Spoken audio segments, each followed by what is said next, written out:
सदाशिवसमारम्भां शङ्कराचार्यमध्यमाम् अस्मदाचार्यपर्यन्तां वन्दे गुरुपरम्पराम्। श्रुतिस्मृतिपुराणानाम् आलयं करुणालयं नमामि भगवत्पादं शङ्करं लोकशङ्करम्। शङ्करं शङ्कराचार्यं केशवं बादरायणं सूत्रभाष्यकृतौ वन्दे भगवन्तौ पुनः पुनः। ईश्वरो गुरुरात्मेति मूर्तिभेदविभागिने व्योमवद्व्याप्तदेहाय दक्षिणामूर्तये नमः। ॐ नमः प्रणवार्थाय शुद्धज्ञानैकमूर्तये निर्मलाय प्रशान्ताय दक्षिणामूर्तये नमः। ॐ दयाकरं दयाकारं दान्तं धर्मप्रवर्तकं प्रणमामि दयानन्दं मदाचार्यवरं परम्। ॐ शान्ति शान्ति शान्तिः। हरिः ॐ श्री गुरुभ्यो नमः। हरिः ॐ।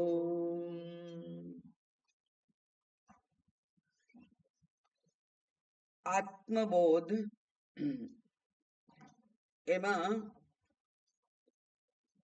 12, 13 અને 14 ત્રણ શ્લોકમાં જોયું સ્થૂળ, સૂક્ષ્મ અને કારણ શરીર. 15મા શ્લોકમાં જોયું પંચકોશ, એટલે કે ત્રણ શરીરથી આ ચૈતન્ય તત્વ આત્મા જુદો છે. એવી જ રીતે પંચકોશથી આ ચૈતન્ય આત્મા જુદો છે. અને એ જુદો જે છે આત્મા, એને જાણવા માટે એક ઘરગથ્થુ એવું ઉદાહરણ આપ્યું કે પેલી ડાંગરને છડીએ અને કચરો કાઢી નાખીએ અને ચોખા મળે. એવી રીતે આ પંચકોશને ખાંડવાથી દૂર નથી થતા, પણ એ પંચકોશને જુદા જાણવાથી એને જુદા તારવી શકાય. અને જુદા તારવી લો એટલે કે એ મિથ્યા થઈ જાય અને આત્મતત્વનું જ્ઞાન થાય, ભાન થાય. એટલે એ પંચકોશથી આત્માને જુદો જાણવા માટેના ઉપાય ત્યાં કયો. અને એ જે આત્મા છે, 17મા શ્લોકમાં જોયું આપણે કે એ આત્મા દેખાય એવું કયું, એને જાણવાનો ઉપાય કયો, પણ એ ક્યાં દેખાય? અને ત્યાં 17મા શ્લોકમાં કહ્યું કે એ બધે છે, પણ છતાંય એને જુદે બધે જોઈ શકાય નહીં. એ સર્વગત છે તો પણ સર્વત્ર એને જોઈ શકાય નહીં. તો ક્યાં જોઈ શકાય? એક એમને કહ્યું કે બુદ્ધિમાં, અંતઃકરણમાં. અને અંતઃકરણ પણ કેવું હોય? સ્વચ્છેષુ, સ્વચ્છ અંતઃકરણમાં. જેમ સ્વચ્છ અરીસામાં પ્રતિબિંબ સ્પષ્ટ દેખાય, એવી રીતે સ્વચ્છ અંતઃકરણમાં આ આત્મા જે છે એ પ્રતિબિંબ રૂપે, એટલે કે ચિદાભાસ રૂપે એ દેખાય. ચિદાભાસ રૂપે જ દેખાય એ જ એકમાત્ર જાણવાનો ઉપાય છે. શુદ્ધ ચૈતન્યને જાણી શકાય નહીં. પણ ત્યાં એવું વિચારવું પડે કે જો બિંબ ના હોય તો પ્રતિબિંબ પડે જ નહીં. આપણે અરીસાની સામે ઊભા ના રહ્યા હોઈએ તો આપણું પ્રતિબિંબ પડે જ નહીં.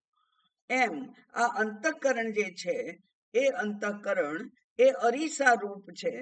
અને એટલે એ અરીસામાં પ્રતિબિંબ એનું જ પડે જે પ્રતિબિંબની સામે હોય. તો પ્રતિબિંબની સામે એટલે પ્રતિબિંબની સામે એટલે દરેક જીવની સામે છે એવું નથી, એ બધે જ છે, સર્વગત છે. એટલે જ્યાં જ્યાં અરીસો ફરે ત્યાં ત્યાં બધે જ પ્રતિબિંબ પ્રાપ્ત થાય. એટલે પ્રતિબિંબને પ્રાપ્ત થવા માટે કોઈ વિશેષ આસનની જરૂર નથી, એને કોઈ વિશેષ સ્થાનની જરૂર નથી. એ મંદિરમાં જ દેખાય કે પછી આશ્રમમાં જ દેખાય એવું ના હોય, એ ગમે ત્યાં દેખાઈ શકે. કારણ કે પ્રતિબિંબ ને પડવા માટેનું જે માધ્યમ છે અરીસો, એ અરીસો તો અંતઃકરણ છે અને એ અંતઃકરણમાં એ પ્રતિબિંબ દેખાય. અને એટલે કહ્યું કે સ્વચ્છે શું, તો ત્યાં એવું શાસ્ત્રએ વારંવાર કહેલું છે, આપણને શીખવાડેલું છે કે અંતઃકરણ શુદ્ધ કરવું જરૂરી છે. તો અંતઃકરણમાં દોષ કયા છે? એક છે રાગ અને દ્વેષ. એ રાગ અને દ્વેષ એટલે કે રાગ, દ્વેષ, કામ, ક્રોધ, લોભ, મોહ બધું જે આ અજ્ઞાનના જે રૂપો છે, અજ્ઞાનના જે કારણો છે, એ બધા જે છે એ આ અંતઃકરણના સ્થૂળ દોષ છે. એટલે કે એને કર્મયોગથી દૂર કરવાનું એવું ભગવદ્ ગીતાએ કહેલું છે કે કર્મયોગથી રાગ અને દ્વેષ ઉપર, કામ, ક્રોધ વગેરે ઉપર, કારણ કે ત્યાં તો બહુ સ્પષ્ટપણે કહ્યું કે ભગવાન કહે છે કામ એશ, ક્રોધ એશ, રજોગુણો સમુદ્ભવ. બરાબર, એ તો કેવા છે? તો કે છે કે એને તો શું કરવું જોઈએ? પ્રતિપંથી નવું. એ તો પ્રતિપંથી છે, આપણા રસ્તામાં આડે આવનાર છે, અવરોધ ઉભો કરનાર છે. એટલે એને દૂર કરવા જોઈએ. એમ કર્મયોગથી આ સ્થૂળ જે મળ છે અંતઃકરણનો એ દૂર થાય. અને પછી આ અનેક અનંત પ્રકારના વિષયો છે, 5 પ્રકારના વિષયો, પ્રકાર 5 પણ વિષયો અનંત. એ અનંત વિષયોને માટે આ જીવ જે છે એ ક્યાં ક્યારે લાલાયિત થઈ જાય એને લેવા માટે, ભોગવવા માટે કહેવાય નહીં. કારણ કે ભોગ પ્રધાન છે, આ જીવ છે એ ભોગ પ્રધાન છે અને ભોગ બહાર અવેલેબલ મળે એટલે પછી ત્યાં જીવ ચોંટી જાય. તો મન પછી અનેક દિશાઓમાં ભટકતું થઈ જાય. ભોગને ભોગવવા માટે, ભોગને પ્રાપ્ત કરવા માટે મન ચારે દિશામાં શોધતું જ ફરતું હોય કે મને ક્યાંથી આનંદ મળે. કારણ કે એના મનમાં તો એવું ભ્રમ છે, એવી ખોટી સમજ છે કે મને વિષયોમાંથી જ આનંદ મળે છે અને એટલે વિષયોને પ્રાપ્ત કરવા માટે એ અનેક પ્રકારના ઉપાયો અપનાવે. તો એવું જે ભટકતું મન છે, એ ભટકતું મન પણ ત્યાં ના ચાલે. અને એટલે વિક્ષેપ અને પછી કહ્યું છે મળ અને પછી કહ્યું વિક્ષેપ. વિક્ષેપ એટલે આ મન ચારે બાજુ ફર્યા કરે. તો એને સ્થિર રાખવા માટે શું કરવાનું? તો કે છે એને સ્થિર રાખવા માટે વૈરાગ્યની જરૂર છે. વૈરાગ્યની એટલે સમજની જરૂર છે કે આ ભોગ મને આનંદ આપતા નથી. ભોગ તો મારું લૂંટી જાય છે. ભોગે રોગ ભયમ, ભોગથી તો રોગો થાય છે અનેક. પણ એ સમજ ઊભી થાય ત્યારે પછી મન ભોગ તરફ ભાગવાનું બંધ કરી દે. અને એટલે એના માટે ધ્યાન, જપ અને ધ્યાન એ ઉપાય છે, ઉપાસના. ઉપાસનાથી ચિત્ત એકાગ્ર થાય, વિક્ષેપ દૂર થાય, મળ દૂર થાય અને આ વિક્ષેપ દૂર થાય, એકાગ્ર થાય મન. એટલે ભગવાને 6થા અધ્યાયમાં ભગવદ્ ગીતામાં મનને એકાગ્ર કરવા માટે ધ્યાનની બધી જે રીતો કહી છે એ પ્રમાણે એક જગ્યાએ બેસી અને આત્મચિંતન કરવું પડે. ત્યારે મળ અને વિક્ષેપ બંને દૂર થાય છે અને ત્યારે એને કહેવાય છે સાપેક્ષ રીતે એ શુદ્ધ થયેલું મન છે, અંતઃકરણ છે, એમાં પ્રતિબિંબ દેખાય. એટલે જેમ અરીસા ઉપરનો કચરો કોઈ વાર સાદા કપડાથી જતો રહે, કોઈ વાર બહુ પાણીથી ડાઘા પડેલા હોય તો એને કોઈક પાણી કે કોઈ લિક્વિડ કે કંઈક એપ્લાય કરવું પડે પછી જ અરીસો શુદ્ધ થાય. એમ આ અંતઃકરણને પણ આ બે ઉપાયો બતાવ્યા એનાથી શુદ્ધ કરવું પડે, અને શુદ્ધ કરવાથી જ પછી પ્રતિબિંબ સ્પષ્ટ દેખાય છે. એટલે સ્વચ્છેષુ બુદ્ધૌ એવ અવભાસેત. કેવી રીતે? પ્રતિબિંબ વત. હવે આ જે આત્મા છે એ આત્મા કેવો છે? તો એ ત્યાં અહીંયા દ્રશ્ય વિવેક એટલે કે આત્મા એક જ સત્ય છે અને બાકીનું બધું જ દ્રશ્ય છે. અને દ્રશ્યત્વાત જડમ, દ્રશ્ય છે એટલે એને જડ કહેવાય, દ્રશ્ય છે એટલે એને અનાત્મા કહેવાય. એમ અહીંયા 18મા શ્લોકમાં કહ્યું છે. એટલે આ અંદર પ્રતિબિંબ પડે તો મહાત્માઓ પ્રશ્ન પૂછે છે કે આત્મા દેહની અંદર છે, આ સ્થૂળ દેહની અંદર સૂક્ષ્મ દેહ છે. સૂક્ષ્મ દેહ એટલે અંતઃકરણ, અને એ અંતઃકરણ એ આ આત્માનું પ્રતિબિંબ ઝીલવા માટેનું માધ્યમ છે, અરીસાની જેમ. હવે એ બુદ્ધિમાં એ દેખાય એવું કહ્યું. શરીરની અંદર છે આત્મા, અને શરીરમાં તો અનેક વિકારો છે, શરીરમાં તો અનેક અશુદ્ધિઓ છે. તો આ આત્મા શરીરની અંદર છે તો એ અશુદ્ધિઓ આત્માને ના લાગી જાય? આત્માને ના લાગી જાય એવો પ્રશ્ન પૂછે છે મહાત્માઓ. અને પછી એનો જવાબ છે આ 18મા શ્લોકમાં. દેહેન્દ્રિય મનો બુદ્ધિ પ્રકૃતિભ્યો વિલક્ષણમ તદ્વૃત્તિ સાક્ષિણમ વિદ્યાત આત્માનમ રાજવત્સદા. દેહ, ઇન્દ્રિય, મન, બુદ્ધિ. દેહ એટલે સ્થૂળ દેહ. ઇન્દ્રિયો એટલે કે 10 ઇન્દ્રિયો, 5 જ્ઞાનેન્દ્રિયો, 5 કર્મેન્દ્રિયો, 5 પ્રાણ એટલે 15, મન, બુદ્ધિ, ચિત્ત, અહંકાર એટલે 19. આ 19 તત્વો જે છે એને પ્રકૃતિ કહેવામાં આવે છે. અને એમ કહ્યું કે દેહ, ઇન્દ્રિય, મન અને બુદ્ધિ એ પ્રકૃતિભ્યો વિલક્ષણમ, એ પ્રકૃતિના છે અને એટલે વિલક્ષણ છે.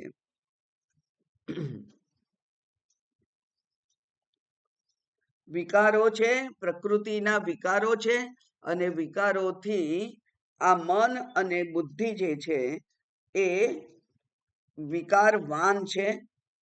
પણ એનાથી પ્રકૃતિભ્યો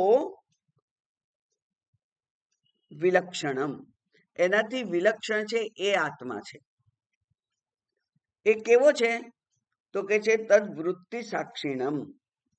એ વૃત્તિ એટલે વિચાર, થોટ, જે મનમાં ઊભા થાય છે તે. કેવા થોટ? થોટ એટલે આપણે કઈ વિચારવા બેસીએ, કોઈ નિબંધ લખવો હોય અને પછી વિચાર આવે એવું નહીં. પણ આ ટેબલ છે, આ ખુરશી છે, આ નીચે કંઈક કરડે છે, એવો પણ વિચાર આવે તો એનું નામ છે વિવૃત્તિ. વૃત્તિ એ તો પ્રવાહી છે, વહ્યા કરે છે, એટલે વૃત્તિઓનો પ્રવાહ. તદ વૃત્તિ સાક્ષિણમ, એ વૃત્તિઓનો સાક્ષી છે. કેમ સાક્ષી કહ્યું? કારણ કે વૃત્તિ મનમાંથી ઉત્પન્ન થાય છે. મન જડ છે, જડમાંથી ઉત્પન્ન થાય એટલે એ વૃત્તિ પણ જડ કહેવાય. પણ એ જડ વૃત્તિને જાણનાર જે ચેતન વૃત્તિ છે અંદર પ્રતિબિંબમાં, એ પ્રતિબિંબિત આત્મા જે છે એની ચેતનતા છે, એના વડે આ વૃત્તિ એ ચેતન બને છે. એટલે કે એ વૃત્તિ પાસે બોરોડ ચૈતન્ય છે, ઉધાર લીધેલું. કોની પાસેથી ઉધાર લીધું છે? જે અંતઃકરણમાં પ્રતિબિંબ રૂપ આત્મા છે એનું પાસેથી ઉધાર લીધેલું એવું ચૈતન્ય એ વૃત્તિ પાસે છે. અને એ વૃત્તિ મને આવી, વિચાર આવ્યો, એક વિચાર આવ્યો, બીજો વિચાર આવ્યો, ત્રીજો વિચાર આવ્યો, ખબર પડે છે. એનો અર્થ કે એ જે ખબર પડે છે એનો અર્થ જ એવો કે ત્યાં આત્મા છે, એટલે એ સાક્ષી છે. વૃત્તિ આવી એનો જે સાક્ષી છે એવું સાક્ષીણમ વિદ્યાત, એ સાક્ષી રૂપ એને જાણવો જોઈએ, જાણી શકાય. અને એ કોને જાણી શકાય? તો કે આત્માનમ. એટલે આત્માનમ વિદ્યાત, આત્માને જાણો, જાણી શકાય. કેવી રીતે? પ્રકૃતિભ્યો વિલક્ષણ, જે બુદ્ધિ વૃત્તિનો સાક્ષી છે એને જાણી શકાય. હવે એ ચૈતન્ય ના અનુગ્રહથી જ, એ ચૈતન્યના અનુગ્રહ જ કહેવાય છે. એના હોવાને કારણે, ચૈતન્ય છે એના હોવાને કારણે પેલી વૃત્તિ છે એને હું જાણી શકું છું. નહીં તો જડ વસ્તુ ચેતન વગર જાણી શકાય નહીં. જડ વસ્તુ પોતાને ઉદ્ઘાટિત કરી શકે નહીં. ટેબલ પોતાને ઉદ્ઘાટિત કરી શકે નહીં. એટલે રાત્રે ઊંઘમાં ઉઠીએ અને અંધારું હોય તો રસ્તામાં ટેબલ પડ્યું હોય તો ઠોકર વાગે. એ ટેબલ કે નહીં હું વચ્ચે છું, જોજે હોત, એવું ના કે. એને એવું ખબર નથી. એટલે જડ પદાર્થ છે એ પોતાને જણાવી શકે નહીં. એ જડની સાથે ચેતનનો મિલાપ થાય ત્યારે જ જડ પોતે એનું જડનું દર્શન થઈ શકે. એટલે ચેતન કરાવનાર તો ચેતન આત્મા જ છે. અને એટલે એ વૃત્તિનો સાક્ષી કહેવાય છે. અને સાક્ષી એટલે દૃક, જોનાર. અને વૃત્તિઓ છે દ્રશ્ય. દેહ, મન, બુદ્ધિ, ઇન્દ્રિયો, આખી પ્રકૃતિ, સમગ્ર જગત એ દ્રશ્ય છે. અને જગતને જોનાર એ હું છું, એ હું જ એ જ ચૈતન્ય છે એમ કહેવાય. એટલે આ દ્રશ્ય વિવેક બતાવે છે. કારણ કે આ પ્રકૃતિમાં જ ગૂંચવાયેલો હોવા છતાં પણ પ્રકૃતિ જેવો વિકારી એ નથી. પ્રકૃતિ જડ છે, આત્મા ચેતન છે. આમ 3 શરીર, 5 કોષ વગેરેથી જુદો એવો આ જે આત્મા છે તે એ કેવો છે? તો કે છે કે એ જ્ઞાન સ્વરૂપ છે. અને એ જ્ઞાન સ્વરૂપ છે એટલા માટે એ દેખાય છે. તો આ જડ પ્રકૃતિ તો પોતે કોઈ કાર્ય કરી શકે નહીં. જડ પ્રકૃતિ પોતે કાર્ય કરી શકે નહીં. બરાબર? પેલું ટેબલ આપણને કહે નહીં કે હું છું વચ્ચે, એવું કહે નહીં. એટલે જડ કામ ના કરી શકે. એવી રીતે આ દેહ, ઇન્દ્રિયો બધા જ જડ છે, એ બધા કામ ના કરી શકે. એટલા માટે કેનોપનિષદનો મંત્ર છે, કેનેશિતમ પ્રેષિતમ પતતિ પ્રેષિતમ મનઃ. કેનેશિતમ પતતિ પ્રેષિતમ મનઃ. હે ગુરુદેવ, આ કોના કહેવાથી આ મન, બુદ્ધિ, ઇન્દ્રિયો વગેરે પોતપોતાના વિષયોમાં જાય છે અને મને જ્ઞાન કરાવે છે? કોના કહેવાથી? કારણ કે એ તો જડ છે. જેમ ટેબલ મને કહેતું નથી એમ આ બહારના જે ચક્ષુરેન્દ્રિય વગેરે છે એ પણ પોતે જુએ પણ છતાં મને ખબર ના પડે. અને એ જ દ્રગ્દ્રશ્ય વિવેકમાં તો બધું છે કે ચક્ષુરેન્દ્રિયનું ને જોનાર છે મન છે, મનને જોનાર છે બુદ્ધિ છે, બુદ્ધિને જોનાર કોણ છે? આત્મા છે, ચૈતન્ય છે. ચૈતન્યને જોનાર કોણ છે? ચૈતન્યને જોનાર કોઈ છે નહીં. ચૈતન્ય સ્વયં પ્રકાશ છે. એટલે આ આત્મા એ આ ચક્ષુરેન્દ્રિયને પ્રેરણા કરે છે. પ્રેરણા કરે છે એટલે કે જેમ શિક્ષક પેલા વિદ્યાર્થીઓને કે તું ઊભો થા અને બોર્ડ ઉપર લખ, તો એ છોકરો ઊભો થાય અને બોર્ડ ઉપર લખે. તું ઊભો થા અને આ પાછળ જે ક્લાસમાં કચરો પડેલો છે એ ઉઠાવી લે, એટલે પેલો છોકરો ઊભો થાય અને ઉઠાવી લે. તો એ પ્રેરણા કહેવાય. તો આ આત્મા ચક્ષુરેન્દ્રિયને એવો ઓર્ડર કરે છે કે તું હવે આ દ્રશ્ય જોવા જા. શ્રોત્રેન્દ્રિયને પ્રેરણા કરે છે કે તું શબ્દ સાંભળ. એવું થતું નથી. એટલે જેમ કે અહીંયા કહ્યું છે રાજવત, રાજાની જેમ. કેમ રાજાની જેમ? કારણ કે આપણો આખો દેશ, ભારત દેશ આખો ચાલે છે. બધું જ વ્યવસ્થિત રીતે કાર્ય થતું હોય છે. પોલીસ એની જગ્યાએ કામ કરે છે, કલેક્ટર એની જગ્યાએ કામ કરે છે, પેલા રાશનની દુકાનવાળો એની જગ્યાએ કામ કરે છે, બધી ફેક્ટરીઓ, બધા માલિકો, બધી કંપનીઓ એ પોતપોતાની રીતે કામ કરે છે અને ભારતનો વિકાસ થઈ રહ્યો છે એમ કહીએ છીએ આપણે. એ કોણ કરે છે? એ કે છે એના માટે છે નરેન્દ્ર મોદી રાજા. રાજવત એ રાજાના કહેવાથી, એટલે કે રાજાએ જે નિયમો સ્થાપેલા છે, જે નિયમો કરેલા છે, એ નિયમો પ્રમાણે દરેક જણ પોતપોતાનું કામ કરે છે અને રાજ્ય ચાલે છે. એમ આ દેહનું રાજ્ય પણ ચાલે છે. આત્મા માત્ર છે. રાજા પોતાના મહેલમાંથી રોજ રોજ નીકળી અને એક ઓફિસમાં, બીજી ઓફિસમાં, ત્રીજી ઓફિસમાં જતા નથી. પણ રાજાના હોવાથી મંત્રીઓ અને અધિકારીઓ અને પછી બધા સિટીઝન્સ એ બધા પોતપોતાના કામમાં જોતરાયેલા રહે છે. પણ રાજા પોતે કંઈ કરતો નથી. એવી જ રીતે આ આત્મા પણ માત્ર છે. માત્ર આત્મા આ ચક્ષુરેન્દ્રિયને, શ્રોત્રેન્દ્રિયને ઓર્ડર કરતો નથી. પણ ચક્ષુરેન્દ્રિય અને શ્રોત્રેન્દ્રિય પોતપોતાના વિષયોનું જ્ઞાન લાવવા માટે આત્માના અનુગ્રહથી ચેતન બની અને જ્ઞાન કરે છે. આત્મા માત્ર છે જ. એટલે એ આત્મા કેવો છે? તો એ કે છે કે એ રાજાની જેમ છે. અહીંયા એક સ્તોત્રમાં છે કે, અરે એમાં જ છે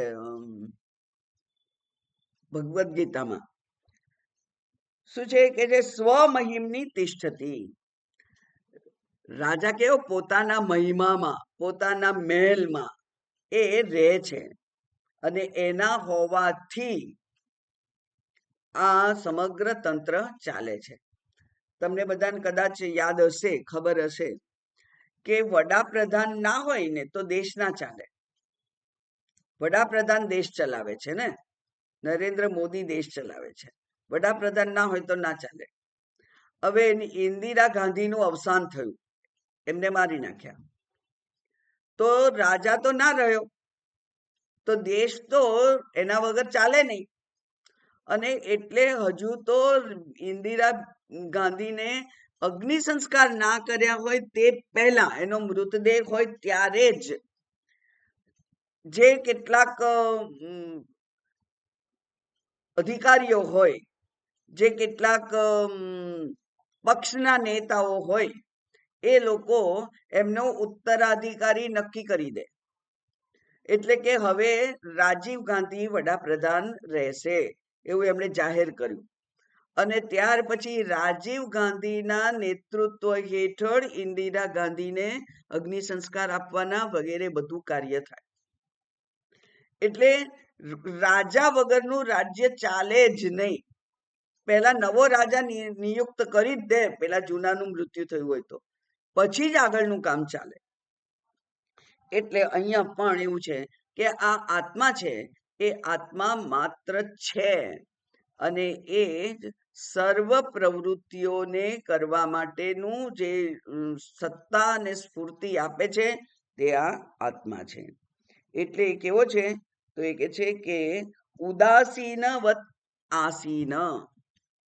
ઉદાસીનવત, પોતે કઈ બોલતો નથી પણ બધું કાર્ય થાય છે. દરેક ઇન્દ્રિયો પોતપોતાનું કાર્ય કરે છે, કારણ કે આત્મા આ શરીરમાં હાજર છે. આત્માના અનુગ્રહથી સમગ્ર કાર્ય થાય છે. એમ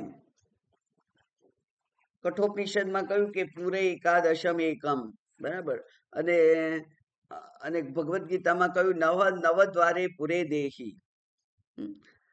પણ આ જે દેહ છે એ તો માત્ર બહારનું મકાન છે. એમાં જે આત્મા છે એ આત્મા આ સમગ્ર તંત્ર છે, શરીર તંત્ર, એની પાસે પોતપોતાનું કામ કરાવવા માટેનું કામ કરે છે. કહેવું પડતું નથી, માત્ર એના હોવાથી બધું કામ થાય છે. હવે ત્યાં સૂર્યનું ઉદાહરણ પણ લઈ શકાય કે સૂર્ય માત્ર છે.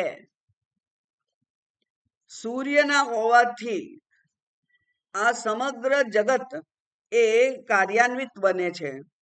અને સૂર્ય આથમે અને જાણે કે સમગ્ર જગત એ નિદ્રાધીન થવા માટે તૈયાર થઈ જાય છે, નિવૃત્ત થઈ જાય છે. સવારના સૂર્યોદય થવાનો છે હજુ તો, અને પક્ષીઓ કલકલાટ કરે છે, વાયુ વહે છે, અને બધેથી બધા ગામમાંથી જુદા જુદા અવાજો આવે છે. તો એ બધું કેવી રીતે થાય છે? કે સૂર્યના માત્ર હોવાથી. એમ આત્માના માત્ર હોવાથી સમગ્ર શરીર તંત્ર, ઇન્દ્રિયો વગેરે કામ કરે છે. હવે પછી અહીંયા સુધી આ આત્મા અને દેહ એ બેનો વિભાગ પાડી અને ચર્ચા કરી. અને જે બાકીનો દેહ છે એ અનાત્મા છે, માત્ર આત્મા એક જ ચૈતન્ય છે, એવું અહીંયા સુધી જે શ્લોકો હતા 12 થી માંડીને છેલ્લે સુધી, અત્યાર સુધી, એમાં એમણે વર્ણન કર્યું. એટલે કે કોનું કોનું વર્ણન કર્યું? આત્માનું વર્ણન કર્યું અને પ્રકૃતિનું વર્ણન કર્યું, દેહ વગેરેનું વર્ણન કર્યું. પણ આ હું જે શબ્દ છે, આ હું શબ્દ, હું એ જે શબ્દ છે એના જ કારણે આ જે તકલીફ ઊભી થઈ છે, જે આ અજ્ઞાન આપણામાં પ્રવર્તી રહ્યું છે, એની વાત કરે છે. અને એટલે હવે પછી 19મા શ્લોકથી અધ્યાસની વાત કરે છે. અધ્યાસ એટલે ખોટી સમજ. અતસ્મિન તદ્બુદ્ધિ અધ્યાસ. જે નથી તેને ત્યાં જોવું, તેને તે કહેવું, એનું નામ અધ્યાસ. આ શરીર જડ છે, પણ કોઈ તમને ગુસ્સામાં કહે કે સાવ જડ જેવો છે, તો ખોટું લાગી જાય, તો દુઃખ થાય. પણ શરીર જડ જ છે. એટલે એક શ્લોક છે કે જો કોઈ આત્માનમ યદિ નિંદન્તિ સહાયતે કૃતઃ. એ લોકો જો આત્માને નિંદા કરતા હોય તો એ લોકો તો તમને સાચું કહે છે કે આત્મા તો જડ જ છે. આત્માનું એટલે પોતાને, દેહને. અચ્છા, શરીરમ યદિ નિંદન્તિ. Okay, sorry. શરીરમ યદિ નિંદન્તિ સત્ય વચન તે બ્રુવતી.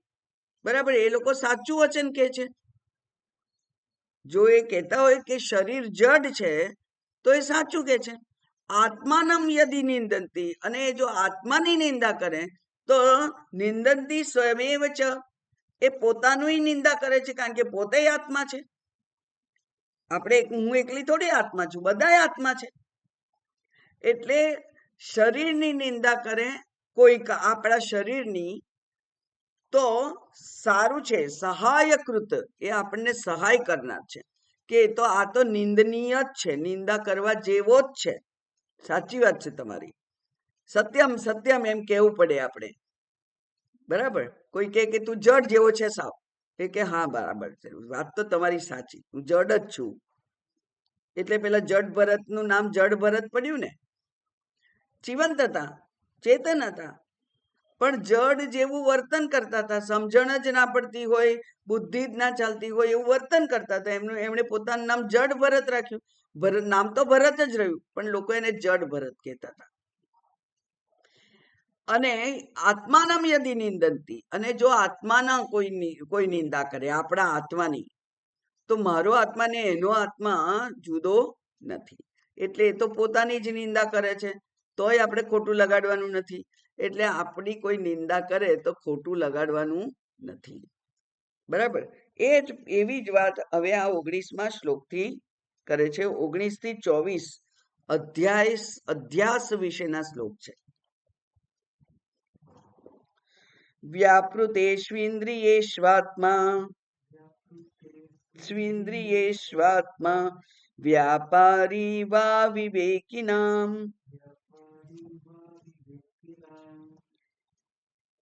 દ્રશ્યતે ભ્રેષુ ધાવત્સુ ધાવન્નિવ યથા શશી. સરસ ઉદાહરણ છે.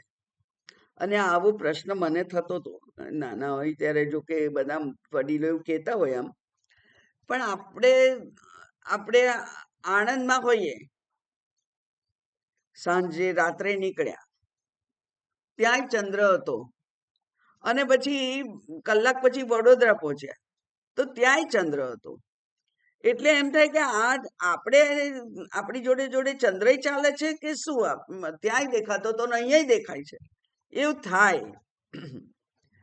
અને વાદળ હોય ત્યારે તો ખાસ એવું થાય, કારણ કે હવા આવે અને વાદળ દોડે, ચાલે. ચંદ્ર એની જગ્યાએ જ છે. સૂર્ય ચંદ્ર હાલતા ચાલતા નથી, સ્થિર છે. તો હાલતા ચાલતા કેમ દેખાય છે? કારણ કે પૃથ્વી ગોળ ગોળ ફરે છે. પૃથ્વી પોતાની ધરી ઉપર પણ ફરે છે 24 કલાકમાં એક વખત, અને સૂર્યની આસપાસ પણ ફરે છે 1 વર્ષમાં એક વખત.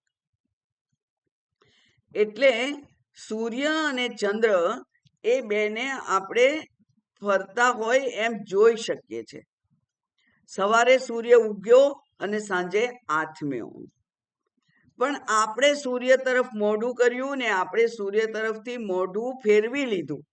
એ દિવસ અને સાંજ છે, એટલે સવાર અને સાંજ છે. પણ આ વાદળ દોડતા હોય અને જાણે કે ચંદ્ર દોડે છે એવું લાગે. કોને લાગે? બાળકોને લાગે. આ બધા જે કોઈ ઉદાહરણો આપે છે ને શાસ્ત્ર, તે બાળકોને લાગતા હોય છે. એટલે કે બાળકોને શીખવાડે છે આ? ના, આપણા જેવાઓને. વાળ સફેદ થઈ ગયા હોય, પણ હોય કેવી? બાળ બુદ્ધિ હોય એમને. એટલે બાળ બુદ્ધિ વાળા આપણા જેવા અજ્ઞાનીઓને આ શાસ્ત્ર શીખવાડવા માટે ઉદાહરણો આપે છે, બાળકો જેવા. એ કે છે કે અભ્રેષુ ધાવત્સુ. અભ્ર એટલે મેઘ, વાદળો. ધાવત્સુ, ધાવો એટલે ધા એટલે દોડવું. વાદળો દોડતા હોય, અને શશી યથા ધાવન્નિવ, અને જાણે કે ચંદ્ર દોડતો હોય એવું લાગે. એ જ પ્રમાણે વ્યાપૃતેષુ ઇન્દ્રિયેષુ. વ્યાપૃત એટલે કે ફરવા નીકળેલી. વ્યાપૃત એટલે ફરવા નીકળેલી, પોતપોતાના વિષયમાં જવા નીકળેલી એવી ઇન્દ્રિયો. તો એ ઇન્દ્રિયો પ્રવૃત્ત હોય. કેવી રીતે? તે કહે છે વ્યાપારી ઇવ. વ્યાપારી, દરેક વ્યાપારી પોતપોતાનો ધંધો કરવા માટે જાય કે ના જાય? બરાબર. દરેક વેપારી પોતપોતાનો ધંધો કરવા એના ધંધાના ક્ષેત્રમાં જાય અને ધંધો કરે, એમ આ ઇન્દ્રિયો પણ પોતપોતાના વિષયોમાં ક્ષેત્રમાં જાય અને તે વિષય વિશેનું જ્ઞાન, એનો જે રસ છે એ આ આપણને આપે અને એનાથી આપણે આનંદિત થઈએ. તો આ ઇન્દ્રિયો પોતપોતાના વિષયોમાં ફરે છે, વેપારી જેમ ફરે છે ધંધો કરવા એવી રીતે. પણ એ છે અવિવેકીના, જે બાળબુદ્ધિ છે, જે અવિવેકી છે, એ લોકો દૃશ્યતે, એમને દેખાય છે કે આ હું આ બધું કરું છું. હવે હું તો ચૈતન્ય છે, હું તો આત્મા છે, એ કઈ કરતો નથી. એટલે અનાત્મા ધર્મોનો આત્મા ઉપર એ અધ્યાસ થઈ જાય છે. અને આ આખા અધ્યાસના પ્રકરણમાં એક જ વસ્તુ યાદ રાખો, જે સતત યાદ રાખવાની છે, કે આ ચક્ષુરેન્દ્રિય જુએ તો આપણે કહીએ છીએ હું જોઉં છું, શ્રોત્રેન્દ્રિય સાંભળે તો આપણે કહીએ હું સાંભળું છું. કોઈક તમે આમ કરીને આમ બેઠા હોય ને કોઈક કે શું કરો તો કે હું વિચારું છું. ઓકે. અને તું જીવે છે કે નહીં એમ કોઈ પૂછે તો તમે એમ કહો કે હા હા હું જીવું છું, એટલે કે હું જીવંત છું. તો જે જીવંતતા આપે છે એ આત્મા છે. ત્યાં પણ તમે કહો છો હું જીવું છું, અને જુઓ છો તોય તમે કહો છો હું જીવું છું. એટલે આપણા માટે પ્રોબ્લેમેટિક વર્ડ એક જ છે અને એ છે હું. આ હું એ ઇન્દ્રિયો માટે વાપરો તો ઇન્દ્રિયો તમે કશું કરી ના શકે, કરવા માટે સમર્થ જ નથી ઇન્દ્રિયો તો. એટલે હું જોઉં છું એમ ના કહેવાય. તો ત્યાં કેવો હું આવે? એ કે છે કે ત્યાં જે હું છે એને આ જડ શરીરેને અને આત્માને તાદાત્મ્ય થઈ ગયેલું છે. એટલે આત્મા કરે છે, સોરી, ઇન્દ્રિયો જે કરે છે, ઉપાધિ જે કરે છે, એ ઉપાધિનો આપણે આરોપ કરીએ છીએ ચૈતન્ય ઉપર અને કહીએ છીએ હું. પણ ઉપાધિ માટે પણ હું જ કહેવાય. તમે એમ કહેશો કે નહીં કે હું ફલાણાની મમ્મી છું, કેવું પડે ને? તો મમ્મી કોણ છે? આત્મા છે? ના, ઉપાધિ છે. એટલે હું કેવું છે કે હું એની મમ્મી છું, કે હું શિક્ષક છું, કે હું ગૃહિણી છું, ત્યાં પણ હું વાપરવું પડે છે. અને હું જીવતી છું એમ કહેવા માટે ચૈતન્ય માટે પણ હું કહેવું પડે છે. તો આ હું જે શબ્દ છે એ જ ખરેખર આપણી દ્રષ્ટિ ક્યાં છે એના ઉપર આધાર રાખે. હવે તમે કોને ઉદ્દેશીને હું કહ્યું છે એ તમે જ જાણો, બીજું કોઈ ના જાણી શકે, કારણ કે શબ્દ તો એક જ છે હું. એમ અજ્ઞાનને કારણે, અવિવેકને કારણે ઉપાધિ દ્વારા થતી જે ક્રિયાઓ છે એ ક્રિયાઓનો અધ્યારોપ આપણે આત્મા ઉપર કરીએ છીએ. કારણ કે હું કોહમ, તું કોણ છે? તો હું આત્મા છું, હું ચેતન છું. એ એક જ ઉપાય છે કહેવાનો, એક જ જવાબ છે.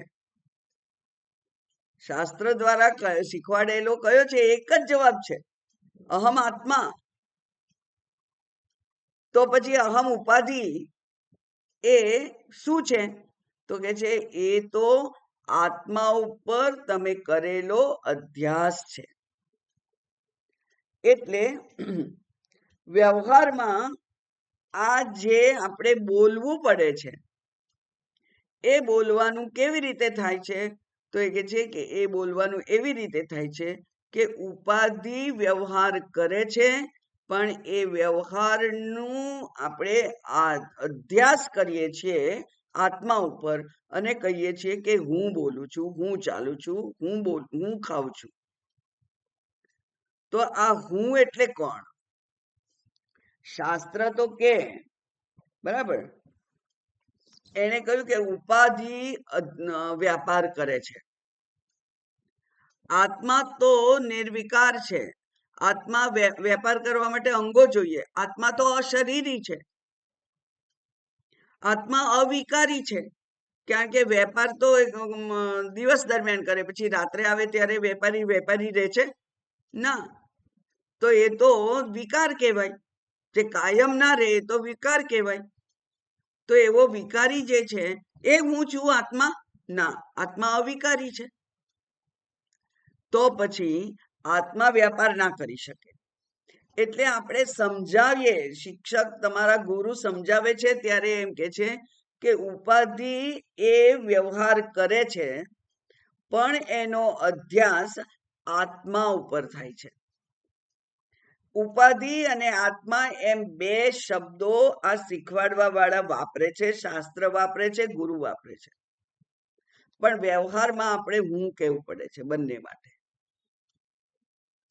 વ્યવહારમાં આપણે બંને માટે હું કહેવું પડે છે. અને એટલે આ અધ્યાસ જે થઈ ગયેલો છે, થાય છે, અજ્ઞાનને કારણે થાય છે, અવિવેકને કારણે થાય છે. એના કારણે મને હું નિર્વિકાર છું કે વિકારી છું એની સ્પષ્ટ સમજ પડતી નથી. એ સ્પષ્ટ સમજ પડવા માટે પ્રત્યેક ક્ષણે આપણે આપણા ઉપાધિ રૂપને અને અવિકારી સ્વરૂપને જાણ્યા કરવું પડે. પ્રત્યેક ક્ષણે કે આ હું અવિકારી આત્માના દ્રષ્ટિકોણથી હું અવિકારી આત્મા છું, અને ઉપાધિના દ્રષ્ટિકોણથી હું વ્યાપાર કરનાર વ્યક્તિ છું. બરાબર, એટલે કે જોઉં છું, સાંભળું છું, ખાઉં છું, બોલું છું, બેસું છું, ઉઠું છું, ચાલું છું, દોડું છું, આ બધા જે કઈ વેપાર થાય છે એ વેપાર ઉપાધિ કરે છે. એટલે ઉપાધિ જે પંચભૂતાત્મક ઉપાધિ છે તે ઇન્દ્રિયો, મન, બુદ્ધિ એ અને આત્મા એમ બે વિભાગ પડે છે. એ બે વિભાગ અન્યોન્ય અધ્યાસ કરી દે છે.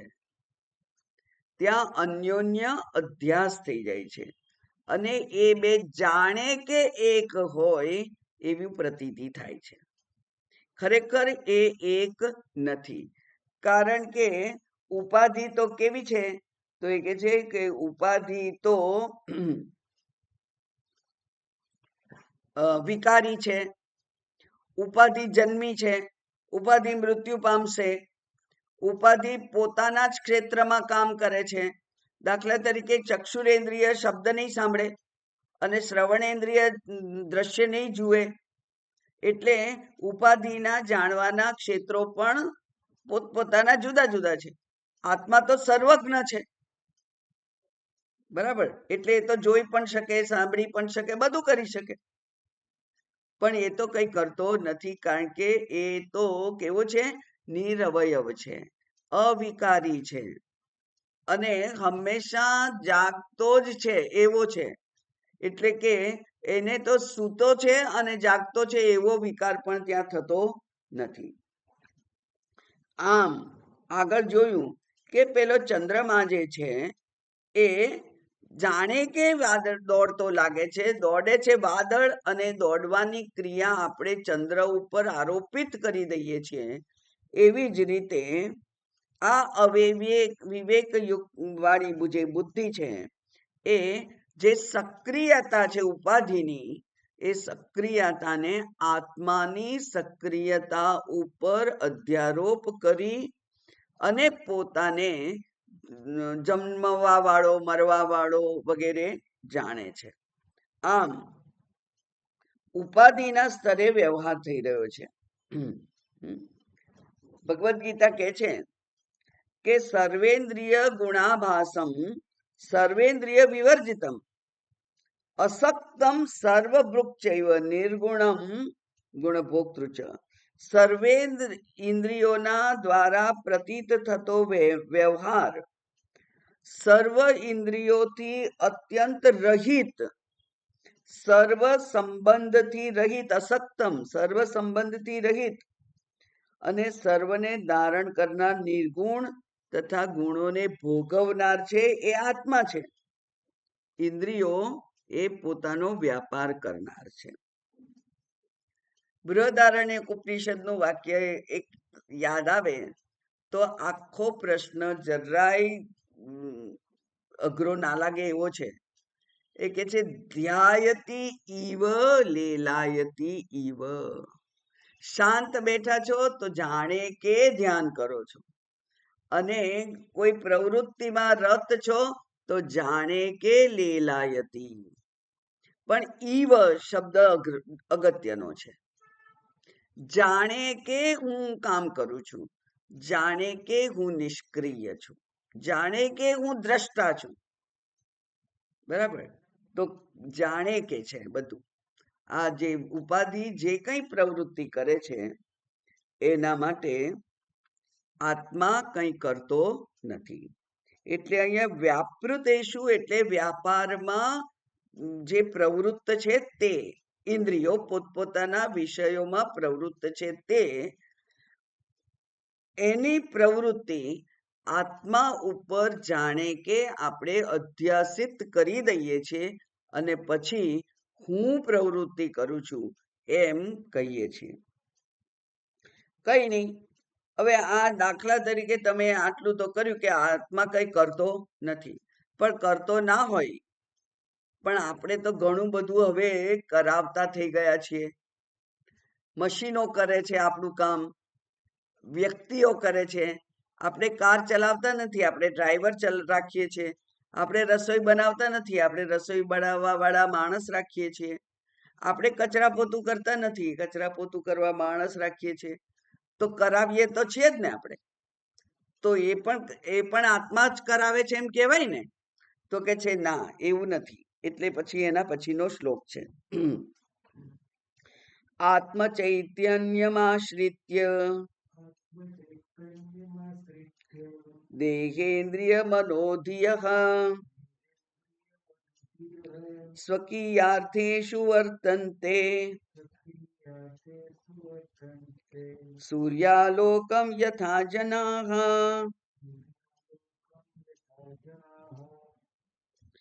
આત્મ ચૈતન્યમ આશ્રિત્ય દેહેન્દ્રિય મનોધિયઃ. આ મન વગેરે કેવા છે? તો કે છે આત્મ ચૈતન્યને આશ્રિત છે. મન બુદ્ધિ આત્મ ચૈતન્યને આશ્રયે પોતપોતાના કાર્ય કરે છે. એટલે મન બુદ્ધિ વગેરે પાસે જે ચેતનતા દેખાય છે, કારણ કે કોઈ પણ કામ કરવા માટે ચેતનતા તો હોવી જ જોઈએ. ચેતનતા વગર કોઈ કામ ના થાય, ચેતનતા હોવી જોઈએ. એટલે મન બુદ્ધિ વગેરે પોતપોતાના કાર્ય કરતા જે દેખાય છે તે આત્મા પાસેથી ઉછીનું લીધેલું એવું ચેતન છે, બોરોડ ચેતન છે. આત્મા પાસેથી ઉછીનું લીધેલું છે, કારણ કે ચેતન માત્ર આત્મા પાસે છે. એટલે આત્મા પાસેથી ઉછીલા લીધેલા ચેતન દ્વારા આ મન બુદ્ધિ વગેરે પોતપોતાનું કાર્ય કરે છે. સ્વકીયાર્થેષુ વર્તન્તે.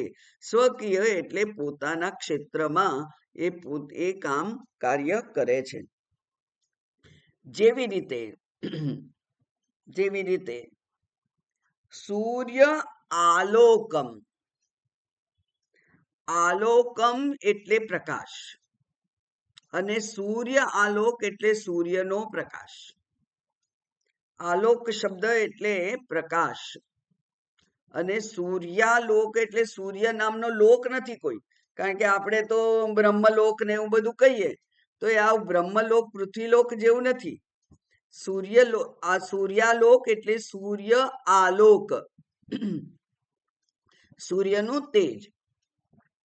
એ સૂર્યનું તેજ છે, સૂર્યનું તેજ આવે, પ્રકાશ આવે એટલે જનાહા સ્વક્રિયાશુ વર્તન્તે, લોકો સ્વકિયાર્થેષુ વર્તન્તે જનાહ, બરાબર, લોકો પોતપોતાના કામમાં પ્રવૃત્ત થાય છે. પહેલા સવાર, સંધ્યાકાળ, સંધ્યા, એવા બધા નિબંધો પૂછાતા હતા. અને ત્યારે નિબંધ લખવામાં શું કરવાનું હોય કે સવાર એટલે કે સૂર્ય ઉદય થયો, હજુ તો સૂર્ય ઉદય થવાના 2-4 મિનિટ વાર છે, પ્રકાશ આવી ગયો છે, એટલે કે ડંકો વાગી ગયો છે કે હવે હું આવું છું, આવું છું, આવું છું.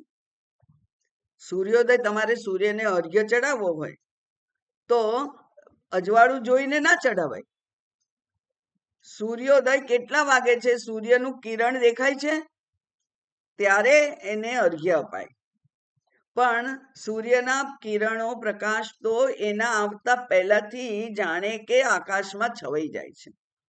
અને લોકો બહુ સરસ છે, એક સરસ કવિતા હતી, રે રે શ્રદ્ધા, ખબર છે કે એ કેટલી બધી શ્રદ્ધા છે પેલા પક્ષીને કે સૂર્ય ઉગતા પહેલા એ ગાવા માંડે છે, કારણ કે એને ખબર છે કે સૂર્ય હમણાં ઉગશે જ. રે રે શ્રદ્ધા વિગત થઈ પછી કોઈ કાળે ના આવે. હા, શ્રદ્ધા જતી રહે, શ્રદ્ધાની વાત છે આ. એટલે કે છે કે શ્રદ્ધા એ સૂર્ય આવે અને આખું જગત પ્રવૃત્તિમય થઈ જાય. તમે કહેશો કે ભાઈ આપણે તો ઈસ્ટ અને વેસ્ટ પાછું ગણવું પડે, પણ આપણે ક્યાં કહીએ છીએ ઈસ્ટ અને વેસ્ટના લોકો? આપણે કહીએ છીએ સૂર્ય ઉગે એટલે. તો સૂર્ય ઉગે એટલે આખું સમગ્ર પ્રકૃતિ છે એ પેલું ફૂલ ખીલી ઉઠે, પક્ષીઓ ચહચહાટ કરે, પેલા ગાયો દોઈ અને લોકો દૂધ વેચવા નીકળે, આ બધું બધો અવાજ થાય. તો કે જે સૂર્યનો આલોક આવે એટલે લોકો જનાહા પોતપોતાની પ્રવૃત્તિમાં જેમ પ્રવૃત્ત થાય છે તેમ આત્મચૈતન્યમ આશ્રિત્ય, આત્મચૈતન્યને આશ્રિત આ દેહ, ઇન્દ્રિય, મન અને બુદ્ધિ એ પણ પોતપોતાના કામમાં કરે છે. એટલે કે આ એ કામ કરાવે છે, સૂર્ય કામ કરાવે છે, બધાને કહેવા જાય છે કે હું આવ્યો છું, ઉઠી જાઓ, ઉઠી જાઓ, કામ કરો પોતપોતાનું, એવું કહેવા જતો નથી, થઈ જાય છે. એ તો સ્વાભાવિક રીતે થાય છે. એવી જ રીતે આ જે સૂર્ય છે, એમના સન્નિધિ માત્રથી, સૂર્યના ઉગવા માત્રથી લોકો જેમ પ્રવૃત્ત બને છે, એમ આત્માની સન્નિધિ માત્રથી આ જે જડ શરીર છે એ પોતપોતાના કાર્યમાં પ્રવૃત્ત થાય છે. તો એ સૂર્યને પ્રકાશ કોણ આપે છે? પ્રકાશ, સૂર્ય પ્રકાશ એ એનો સ્વભાવ છે. પ્રકાશ એ સૂર્યનો સ્વભાવ છે. સ્વભાવ છે એટલે કે સૂર્ય અને પ્રકાશ એમ બે વસ્તુ નથી, એક જ વસ્તુ છે. એ શું છે? સૂર્યનો સ્વભાવ છે. એમ આત્મા કંઈ કામ કરવાનું કહેતો નથી બધી ઇન્દ્રિયોને, પણ આત્મા માત્ર પ્રકાશે છે. પ્રકાશવું એ એનો સ્વભાવ છે, અને પ્રકાશમાં કામ કરવું એ જડની પ્રવૃત્તિ છે. પ્રકાશ હોય ત્યાં કામ કરવું એ જડની પ્રવૃત્તિ છે, અને આત્મા પણ પ્રકાશ છે. એટલે કે સૂર્ય અને પ્રકાશ, સૂર્યનો પ્રકાશ એમ કહીએ આપણે તો છઠ્ઠી વિભક્તિ થઈ. તો એવું સૂર્યનો પ્રકાશ બે વસ્તુ નથી, ત્યાં એક જ છે. સૂર્ય એ જ પ્રકાશ છે, એમ આત્મા એ જ ચૈતન્ય છે. બે વસ્તુ નથી, ચેતનતા નથી. આમ આત્માની સન્નિધિમાં કાર્ય થઈ રહ્યું છે, એ કરાવતો નથી. એટલે ઉપરના શ્લોકમાં કહ્યું કે કરતો નથી, અને અહીંયા કહ્યું કરાવતો નથી. બરાબર, એ કરાવતો પણ નથી, કારયિતા પણ નથી. એટલે ભગવાન ભગવદ્ ગીતામાં કહે છે, મયા અધ્યક્ષેણ મયાધ્યક્ષેણ પ્રકૃતિ સૂયતે સચરાચરમ. મારા અધ્યક્ષપણા હેઠળ પ્રકૃતિ બધાને જન્મ આપે છે. સચરાચરમ, આખી પ્રકૃતિ છે એનો જન્મ કેવી રીતે થાય છે? એ કે છે હું છું એટલે થાય છે. મયા અધ્યક્ષેણ, હું કઈ સર્જન કરતો નથી અને હું પ્રકૃતિ પાસે સર્જન કરાવતો પણ નથી, પણ હું માત્ર છું અને પ્રકૃતિ સર્જન કરે છે. તો સર્જન અને વિસર્જન એ પ્રકૃતિ દ્વારા થાય છે, પણ એ બંને થતા હોવા છતાં પણ આત્મા એ કરાવતો નથી. સર્જન વિસર્જન એ પ્રકૃતિની કુદરતી ક્રિયાઓ છે, એની કુદરતી છે. જે ઉગે છે તે આત્મે છે, જે જન્મે છે તે મરે છે, એ કુદરતી છે. એમ અહીંયા મયા અધ્યક્ષેણ પ્રકૃતિ સૂયતે સચરાચરમ. આ આત્માના સ્તરે કોઈ પ્રવૃત્તિ નથી અને પોતાને આત્મા પ્રવૃત્તિનો કરતા પણ સમજતો નથી. પણ જેનામાં વિવેક નથી એ એમ માને છે કે હું બોલું છું, હું સાંભળું છું, હું કરું છું, મેં કર્યું, મેં નથી કર્યું. આ બધું એ આત્માની હાજરીમાં થાય છે. અને આની એક બીજી પણ અસર થાય છે.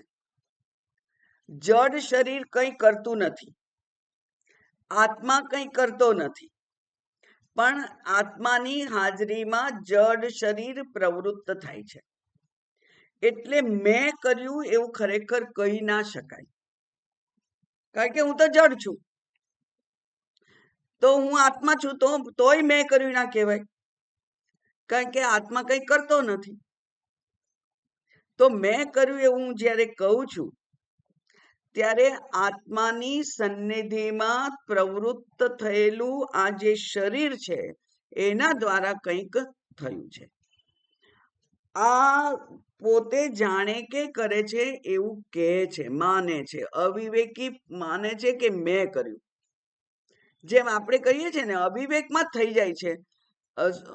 કદાચ એને કહેવાય કે જે જાગૃતતા નથી હોતી, સતર્કતા નથી હોતી.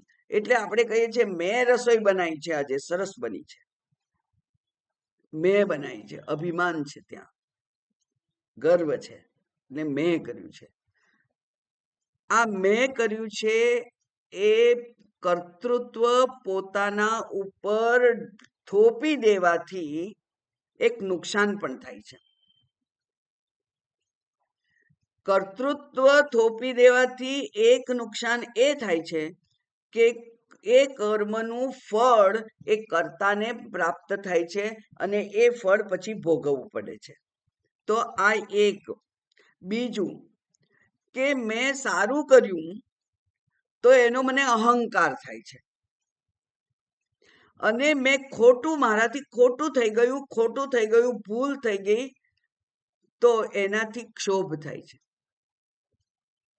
તો ગિલ્ટ એન્ડ હર્ટ, ક્ષોભ થઈ જાય છે અથવા અહંકાર થઈ જાય છે. કેમ? અવિવેકને કારણે. અવિવેક શું થયો કે હું તો કઈ કરતો નથી, પણ છતાંય મેં કર્યું, હું કરું છું એવું કહીએ છીએ આપણે. હવે આ કહેવું તો પડે. હમણાં જ મેં કહ્યું કે આ હુંનો જ પ્રોબ્લેમ છે બધો. આ હું શબ્દ છે એકનો જ. એ હું શબ્દ એ મેં કોના માટે વાપર્યો છે એની મારા બુદ્ધિમાં જો સ્પષ્ટતા હોય તો હું કરતા બનતો નથી. હું એ આત્મા છું જે અકર્તા છે એવી જો સ્પષ્ટતા હોય તો હું કરતા બનતો નથી, અને એટલે એ કર્મના ફળ મારે ભોગવવાના રહેતા નથી. એ કર્મ સારું થયું હોય તો એની ક્રેડિટ મારા લેવાની રહેતી નથી, કારણ કે હું કરતા જ નથી. એ કર્મ ખરાબ થયું હોય, કોઈકને નુકસાન કરનાર થયું હોય તો પણ એની જવાબદારી મારી રહેતી નથી, કારણ કે હું કરતા નથી. થઈ ગયું છે. એટલે પોતાને કરતા સમજવો એ જ અવિવેક છે, કારણ કે બેમાંથી એકેય આ કરનાર નથી. હવે અહીંયા બહુ સુંદર એક વાત છે કે તો પછી આત્મા અને અનાત્મા એવા બે તત્વ છે, બે વસ્તુ છે. બે હોય તો દ્વૈત થઈ જાય. જ્યારે હું કહું તો હું શરીર અને હું આત્મા, તો એ તો બે થયા. એ બે છે તો ત્યાં ના બે નથી. તો ત્યાં કેવી રીતે સમજાવવાનું છે? તો એ કે છે કે બે સત્તા નથી. આ બે સત્તા નથી એને કેવી રીતે કહેવાય? કારણ કે આત્મા કરાવતો પણ નથી, સૂર્ય પ્રકાશવાનું કામ કરતો નથી. એટલે સૂર્ય માત્ર છે અને પ્રકૃતિ એના હોવાથી કાર્યરત થાય છે. એટલે બે સત્તા ત્યાં નથી. એ કહેવાય કે આ એક તરફ આત્મામાં જન્મ, મૃત્યુ, કર્તૃત્વ એવું બધું આપણે કહીએ, સ્વીકારવું પડે, અને આત્મા તો અકર્તા છે એમ કહીએ. તો એ બે કેવી રીતે સમજવું?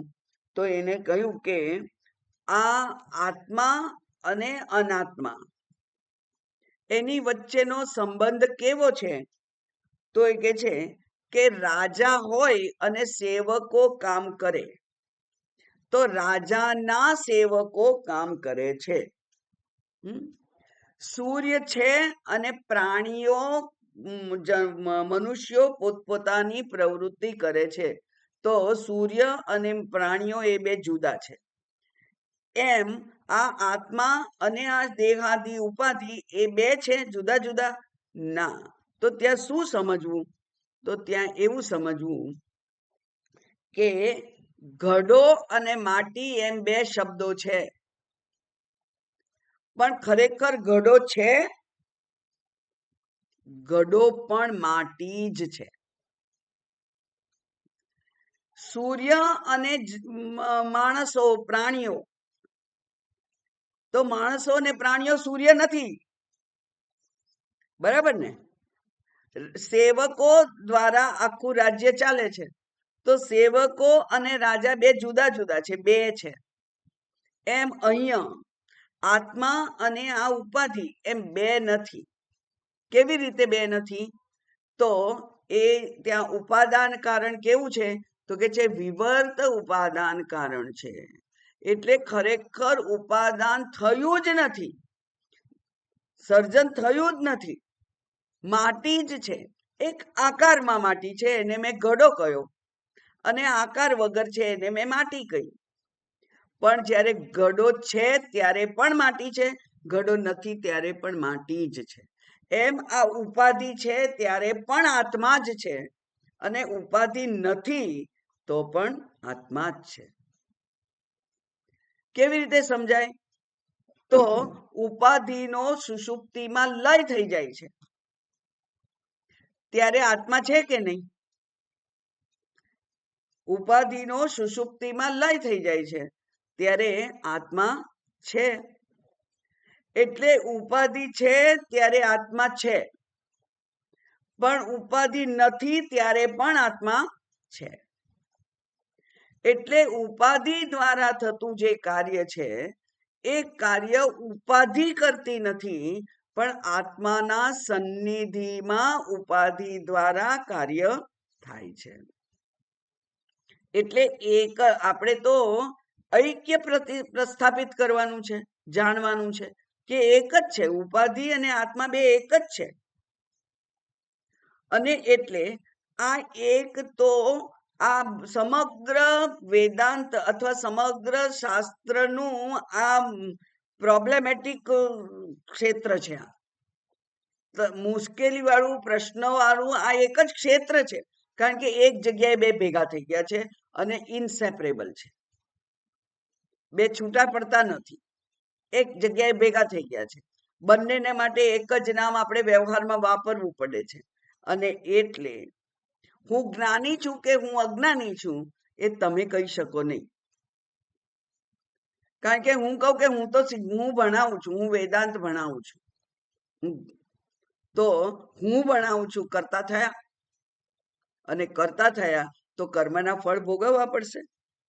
પણ હું કહું કે હા, હું આ શાસ્ત્રના શબ્દો બોલું છું, હું ભણાવું છું, આત્મા જે છે, ચેતન છે, એ ચેતન આ કામ કરે છે. એટલે ચેતનથી કામ ના થાય, ચેતનના સન્નિધિથી આ વાણી વગેરે કાર્ય કરે છે. વાણીનો એમાં કોઈ વાંક નથી, એમાં કોઈ વાણીનો ઉપયોગ નથી, બધું ચેતન જ કરે છે. તો ચેતન કરતા થઈ ગયો, ચેતન તો અકર્તા છે સ્વભાવથી, બરાબર. એટલે આ આત્માનો આવો વિરુદ્ધ અનુભવ આપણને જણાઈ રહ્યો છે, પણ ત્યારે પણ આત્મા નિર્વિકાર છે અને ઉપાધિ જ વિકારવાન છે એમ સમજવું પડે.